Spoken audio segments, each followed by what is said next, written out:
since we're talking about the metaverse, let's talk about properties, real estate. We are sitting in one. People who are watching us are sitting in one, and it's limited as the human population grows, right? So, from a user experience, any one of you could go first.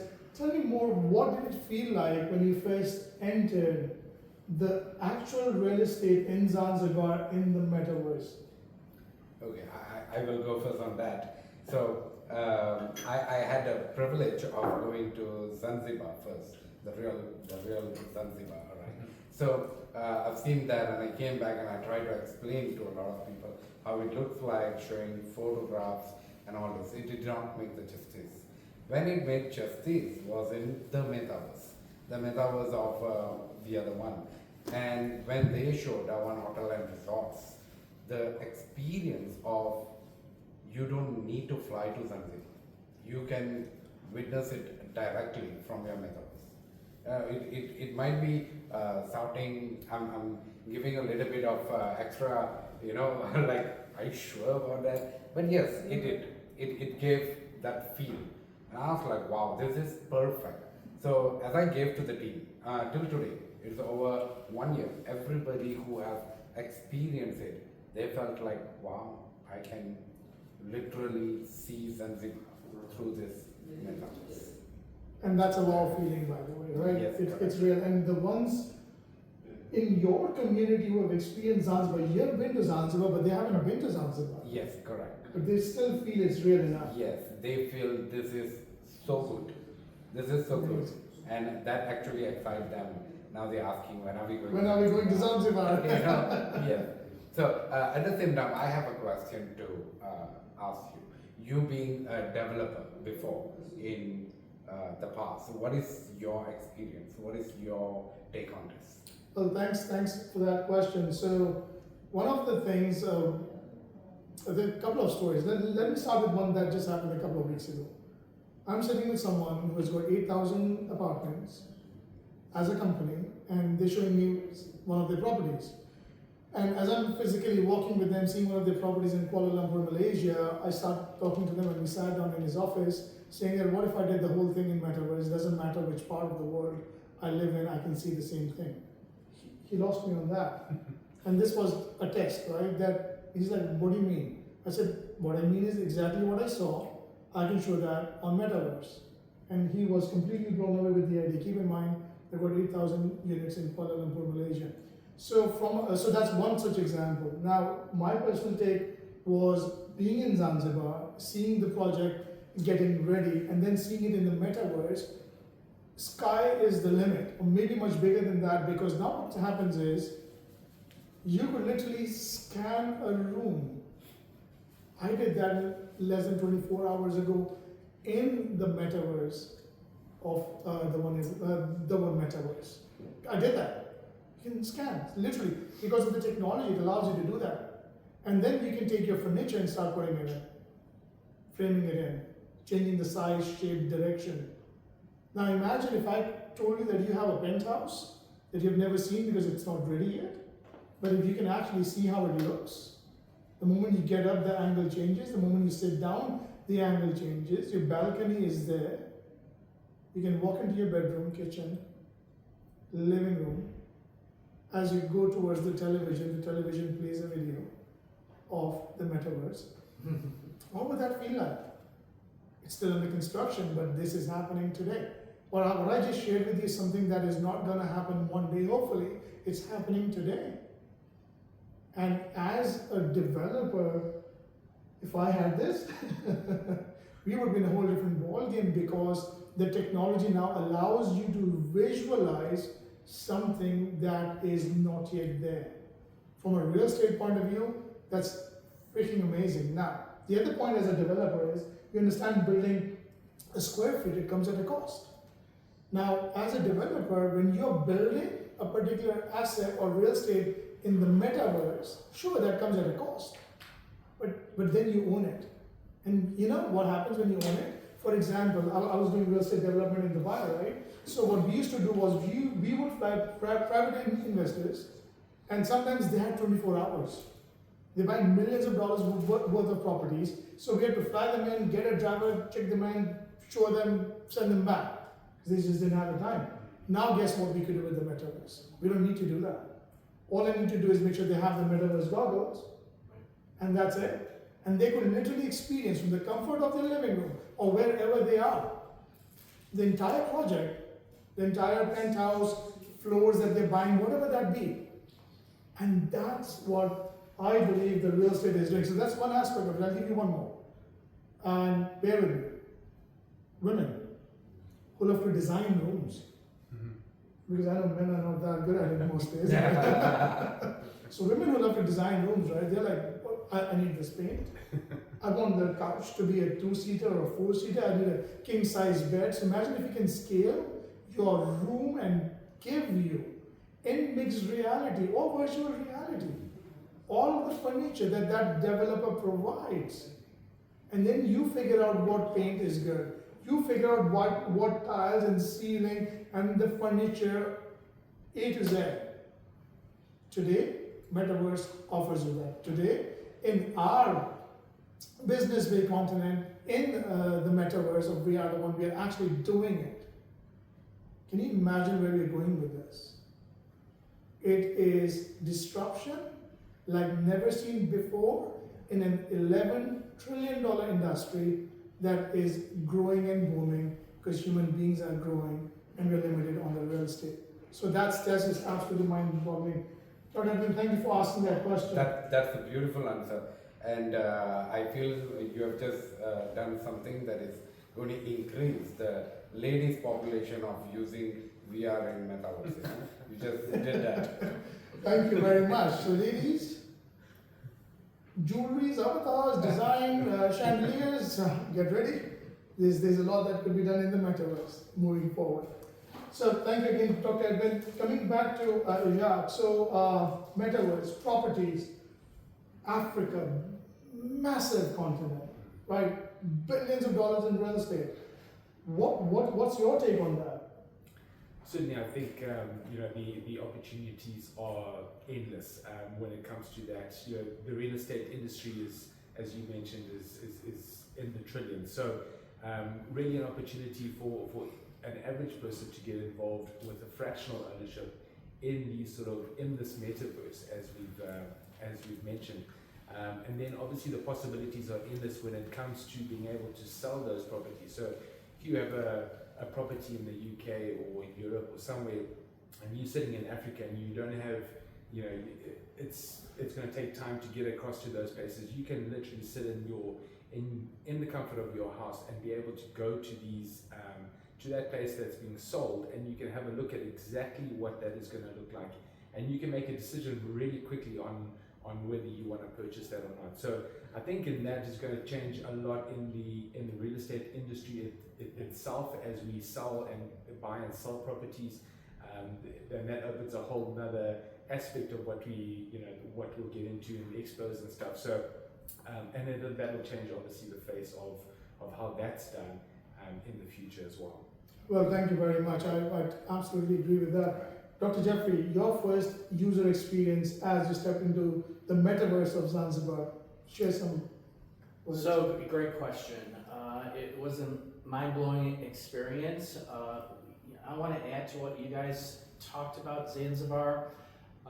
Not only did we see the glamps and the apartments and the community center, the pool, you see the kids playing, you can hear the kids, joking around, you can hear the waves hitting the shoreline, you can hear the birds, I felt the breeze because there was a wind in the background, the trees going back and forth. So it was more of that virtual reality aspect of it. So it was a whole different experience, and again, taking it from a software engineering perspective and turning it into this metaverse and actually being there, because I do have some ownership in this, and it was really fun to be there, where all three guys here were in Zanzibar. I'm the only one here that has not been in Zanzibar yet. Yeah. But it really gave me a great, euphoric experience with regards to that. So that's Zanzibar, but I do also want to say that I got my glasses just a couple months ago, and then I looked at the updates to Zanzibar, and I'm like, whoa, whoa, whoa! The palm trees are here, and you know the details to the glance, and the details to the apartments, and the kitchen in the apartment because there was no kitchen in the apartment before. So lots of great enhancements to that. So really excited to see more of that development as we move forward. And then just to add to what Jacques was saying about the contractors, the builders out there, they're creating this real estate in the metaverse, and they're creating it from AI. And I see that once this building or hotel or resort is visual in the metaverse, they're just going to say, okay, go to CAD, then all the blueprints for the development come out, so then that can go to the builder and they can build that establishment. So lots of great possibilities with regards to this technology. We're only just getting started. It's like we're in the infant stages here. So it's going to be a wonderful journey over the next 3 to 5 to 10 years plus. See what happens. Thank you for that. And I just want to add on the part of the breeze. Jeffrey lives in Florida, US, so the breeze definitely is really strong, which he was feeling in the metaverse in Zanzibar. So you described it so well, because what Jeffrey was describing was visualized, imagined. Programmed would be the wrong word, but for a better lack of a different word, I'll use the word program over here right now, into the metaverse, so the user experience becomes as real as the real deal, even before you are taking a flight and getting into Zanzibar, or as a matter of fact, in any other part of the world. So thank you for that lovely description. I appreciate that. Thank you. Moving on. We have heard of expos. We have been in expos. Real estate expo, where the world comes into the metaverse. Being the first in the world, pioneering a technology as if that was not enough, adding more to bringing in the biggest and the best into this world through their properties. You saw some slides, you saw some updates on that. Give me your thoughts about the Real Estate Expo in the metaverse. Well, yeah, it was really, really eye-opening, to say the least. And again, it's just the opportunities and the endless, the limitless opportunities that there are out there. I think, as we've discussed in this technology, we haven't even worked out everything that is still to come. And what we saw over the last few days has just been incredible. And certainly we hadn't thought of that, and we see these, plans, we see this vision coming out and unfolding right before us, and to be a part of that and be at the infant stages of that, it's just such a great opportunity to have available to us. So yeah, just the opportunity that we saw and that is there in the expo space, the numbers of we've been to take to LEAP 2025, and it was just six areas of just endless 3,800 stalls in there, and it's just you wouldn't even be able to cover that amount of space in the 2 days that we were there. But if you're doing this now virtually, where you can actually just move into any stall at any time, there's so much more that you can achieve and accomplish and see what's available to you in that metaverse space. So really cool. Thank you very much. Okay. I think both and yourself will agree that it was mind-boggling, and it was one of the most amazing experience that I've seen. The expo, it is one of a kind, and the world's first of its kind. And I think that I'm very, very sure that this will be one of the biggest accomplishments, and everybody will adapt to this, and it will save a lot of time, energy, efforts, money especially, and experience, because look, like what our brother Jack said, so that in Leap, how many stalls was there, how many people were there, for that number of hours only. But here, what we have, how long, look at the duration, at the comfort of your home. That is the beautiful part of it.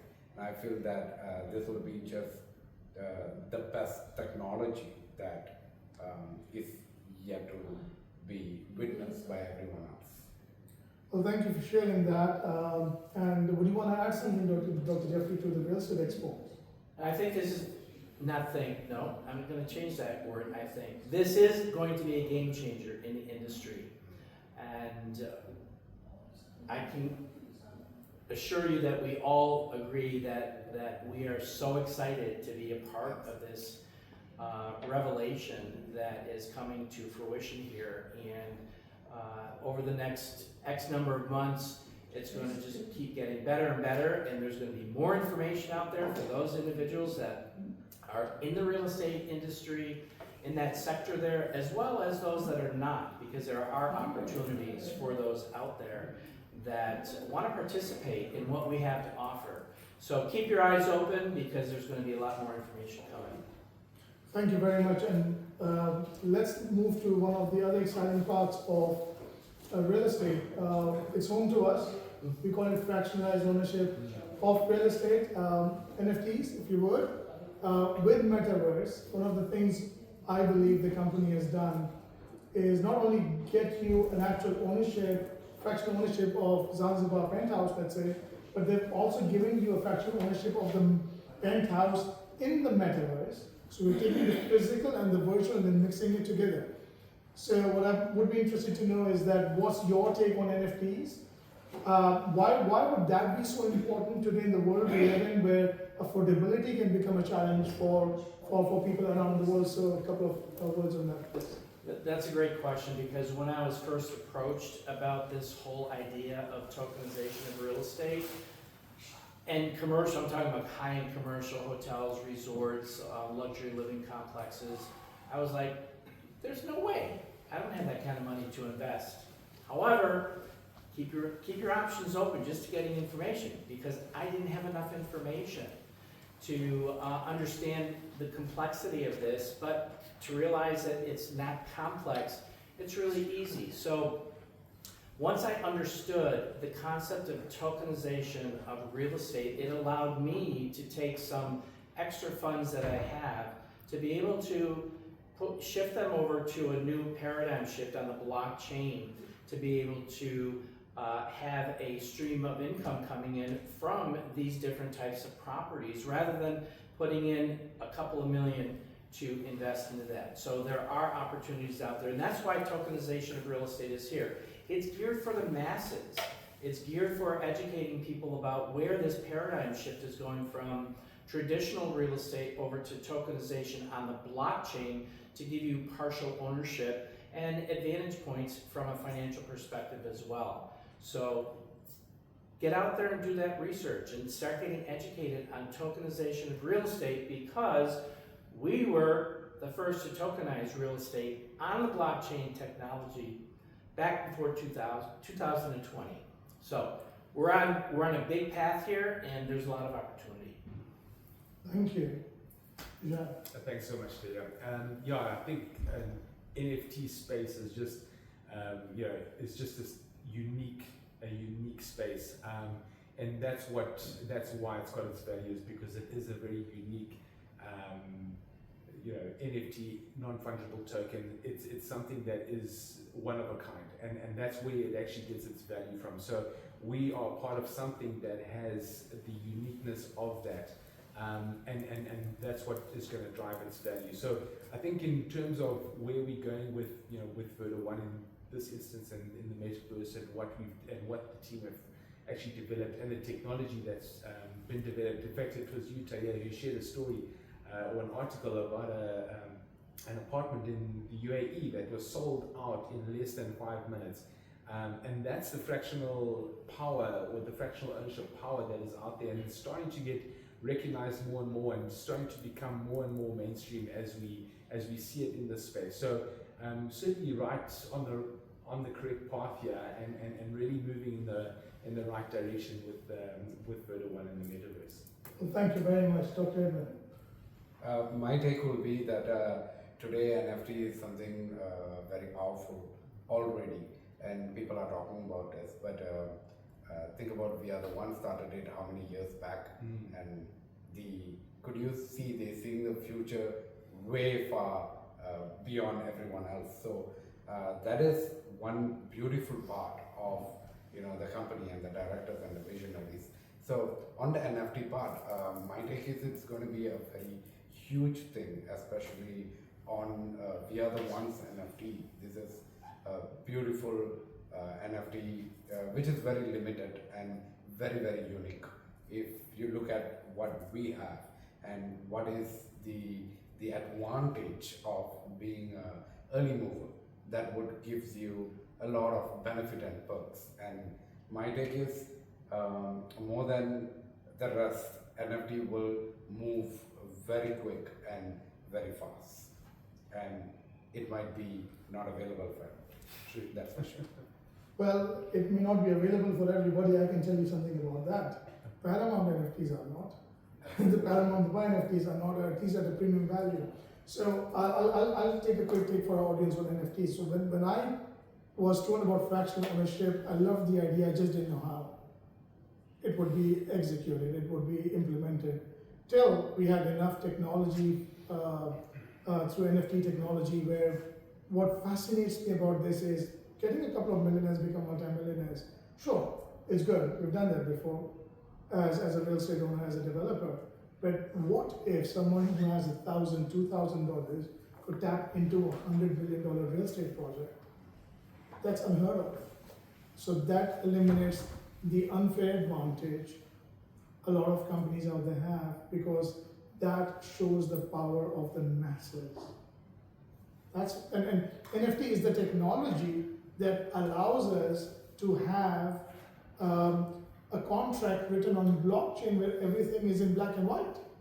So it's not like something one day too good to be true, we will see. No, it's written in black and white. The rentals that would come out. Next time you walk into a city, for example in Kuala Lumpur, Sunday City, Philippines, Philinvest City, Dubai, the 𝐄𝐦𝐚𝐢𝐥 and 𝐷AMAX, so many others out there, right? But imagine that you could come with $1,000, $2,000 and then tap into that multi-million-dollar project of that particular NFT. So that's the advantage the masses are going to get in. So when you mentioned Dubai, right? Virtual Assets Regulatory Authority, VRDa, was created under the Land Department of Dubai, where they are projecting by 2033, which is 7-8 years from now, they're looking at 7% of all real estate just in Dubai, which works out to be over $8 billion, would be sold through fractional ownership. This is something, an article that came in Gulf News 3 weeks ago, 2 weeks ago. Guess when we are the ones started talking about it? 2020. So we are way ahead of the curve. What these newses do is they add a sign of relief for us, a sign of pride that we were the crazy ones thinking about it, delivering it, and then giving rentals through it or dividends through it. Right. So that's the power of NFTs. And the reason I mention that is because NFTs for a lot of people sometimes in the blockchain space may be, oh my God, I bought NFTs of digital paintings that didn't have a value. So that stigma is there. But when you attach that to an actual asset, it's a game changer, because there's nothing wrong with the technology. If you get the technology working correctly, you tap into trillions of dollars. And everyone else, I can promise you this, as developers, as real estate owners, that's the way to go. That's fractional ownership. If you resist it, others will do it before you. If you adapt it, you will be the change in this $11 trillion industry that's growing. Thank you, gentlemen. Thank you. I agree with you, Dr. Tahir, because that will be a very big advantage for Malaysia. That is why, because most of Malaysians' dream is to own a property. Regardless for investments or to living, they would want to own it. But you know, it's very even difficult to to own a brick. That's the answer. All right. And when this fractional ownership came to Malaysia by VRDa1, and every members, every partners who has been happily enjoying NFT over the years, and that will be done all across the world. You will be hearing people speaking all around the world talking about fractional ownership rather than just owning a property. You know, think about this. If you have 20, 50, 100 fractional ownership all around the world, that is what the future is. So yeah, thank you. Absolutely mind-blowing. And as you were saying, I remember Burj Khalifa, the world's tallest tower, at least as we speak. In July 2025, we have Merdeka 118, the world's second tallest tower and the tallest tower in Kuala Lumpur, Malaysia. Yes. Fractional ownership, guys. So just think about that. Who knows, right? So sky's the limit. But thank you for sharing that. Again, gentlemen, thank you very much. It was a pleasure having you, It's a sharing pleasure your having you. Thank you. opinions as well. Thank you. Thank you. Thank you everyone for watching. Thank you.